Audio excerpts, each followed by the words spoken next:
ఇంకా చాలామంది వ్యూవర్స్ అడిగేది ఏంటి అని అంటే, మనందరికీ తెలుసు పొద్దున్నే లేవడం చాలా మంచిది అనేసి.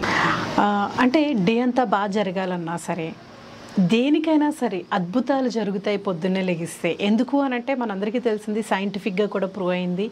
3 నుంచి 4 మధ్యలో ఈ యూనివర్స్తో మనం కనెక్ట్ అవుతాం. అందుకని చెప్పేసి మన పూర్వీకులు కూడా ప్రాతకాలంలో లేవాలి అని చెప్తారు. కానీ ఇప్పుడు మనందరికీ ఉన్న పెద్ద ప్రాబ్లం ఆ టైంకి లేవలేకపోవడమే.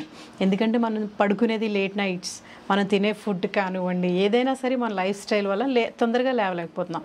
అలా ఎవరైనా తొందరగా లేవాలి అని అంటే ఏం చేయొచ్చు? అలాగే పిల్లలు కూడా పొద్దున్నే లేచి చదువుకుంటే చాలా మంచిది అని మనకి ఎప్పుడు చెప్తూ ఉంటారు కదా. సో అలా పిల్లలు కూడా ఆ టైం అలవాటు అవ్వాలి అని అన్నా, ఇంకొకటి మనం ఎప్పటి నుంచో అనుకుంటున్న కోరికలు ఏవైనా ఉన్నాయి, అవి కూడా మనం తీరాలి అంటే ఆ టైంలో లేచి మనం అడగాలి యూనివర్స్ని.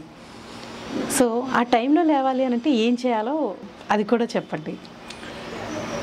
పొద్దున్న లేవడం మీరు అన్నట్టు చాలా కష్టమైన ఒక విషయం అన్నమాట మన దాంట్లో. మీరు అన్నట్టు పడుకోవడం, లేట్ అవ్వడం, ఇవన్నీ కూడా ఏది ఉన్నా కానీ నేను లేవాలి అనుకుందాం. సో దానికి ఎలా అంటే నేను చెప్తాను, నా దిండి వచ్చి మంచి ఫ్రెండ్ పడుకున్నప్పుడు ఎలా అంటే నేను ఏం చెప్తే అది అలా మన సబ్కాన్షియస్ మైండ్లో ఫీడ్ అయిపోయి అలా జరుగుతుంది అనడానికి.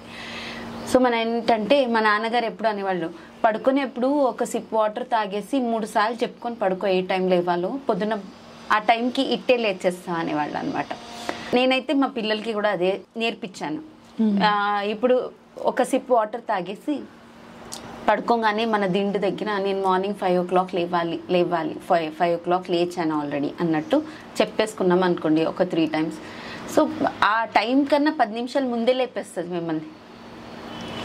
పిల్లలకి కూడా అంతే, ఇది అలవాటు చేశారనుకోండి, వాళ్ళు లేవడానికి మారం చేయడం అలాంటివి ఉండదు. పడుకునేప్పుడు ఏముంది, అది కూడా ఒక ఫన్ యాక్టివిటీ లాగా నేర్పించేస్తే మంచిగా హ్యాపీగా చేసేసుకుంటారు, లేచేస్తారు, స్కూల్కి వెళ్ళిపోతారు అనమాట.